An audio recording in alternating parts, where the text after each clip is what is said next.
Polls are predicting a red wave is coming November 8th as Americans choose who they want to represent them in the U.S. Congress and in their states.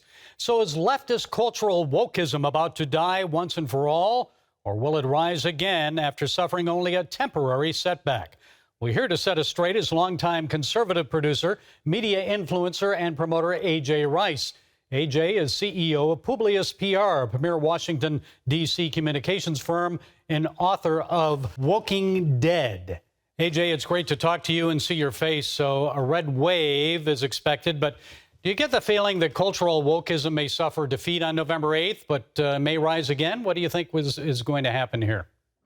Absolutely. The red tsunami is going to wash away all the Woking Dead, the cultural Marxist zombies that are trying to take over our schools, our churches, our media, our entertainment.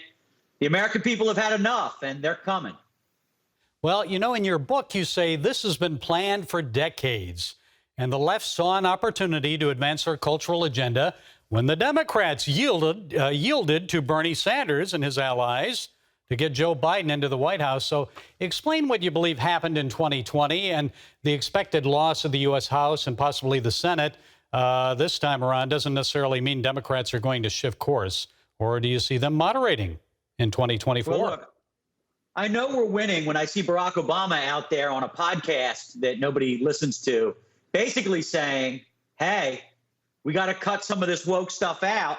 We're becoming joyless. We're becoming buzzkills. We're becoming the fun police. Now, Obama sees it now, and he's got good instincts as a tactician. He understands that when left-wing guys like Bill Maher start agreeing with, David Brody and Gary Lane and A.J. Rice on wokeism, that there's a problem coming. So, memo to Liz Cheney, there's a true insurrection brewing. It's an insurrection of parents. And I tell people all the time, I tell conservatives, I tell religious people, libertarians, you can't look to Washington for your answers. So start small and build out. Take back your school district. Take back your borough council. Get involved. Go to these meetings. Mix things up with these people. Part of the problem was, and the left kind of brought this on themselves, when they locked down the country and they sent all the parents home, the parents started looking through the textbooks. And what did they find, Gary? They found the rewriting of American history. They found the 1619 Project. They found, everything from, cultural Marxism through critical race theory. So, and then they found out that there's men competing against their daughters on the volleyball team. And they're letting, Bill and Harry into the women's locker room. So, look, I'm in Virginia. I'm right across the river from Swamp Central. And I'll tell you, Youngkin did it. Miami-Dade County just flipped from red to blue. And Barack Obama's putting out the clarion call. He sees it coming. And, the current president, good luck.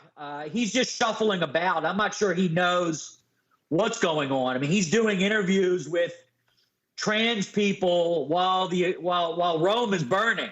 So that's where their priorities are. The American people are getting soaked by a medical tyranny, a financial tyranny, and a cultural tyranny, and they've had enough. Everyone assumes Trump is preparing to run again, but I'm hearing, AJ, from a lot of people, many of them voted for Trump in 2020. They're saying they liked his policies, but not his egoism, continual sniping, unpresidential demeanor. Many want a conservative candidate next time who has the same policies, but is perceived as kinder and gentler. So what say you on that one? Well, look, he's the great disruptor. And when the country gets that bad, Trump becomes the vaccine that America needs. And look, it's not always pretty for everyone. He's a showman. He's always been a showman. But his policies on trade and immigration, you could go back to the 80s. He's talking to Larry King.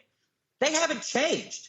So the Republican Party, in some ways, the base anyway, not the fancy people here in the Beltway, but they kind of moved towards him. But I get it.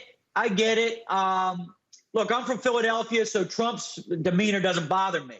But, one of the reasons Youngkin won is because a lot of the, college-educated, white, housewives of America just couldn't take either the tweets or the brashness, or they couldn't handle, the billionaire from Queens with the hard hat on. They couldn't handle it. I get it. Glenn Youngkin comes along and he looks like your husband. He's wearing his fleece vest. And, for the most part, there's not much daylight between what Youngkin's vision of the country and Trump's. A lot of it is just style, and that's what I think you're talking about. Okay, we'll see if there's a pushback against this wokeism. I think it's expected coming up in less than 2 weeks now. The book is The Woking Dead: How Society's Vogue Virus Destroys Our Culture. A.J. Rice, thanks for setting us straight today. Good to talk with you. Gary, you're a patriot. Keep fighting, my brother.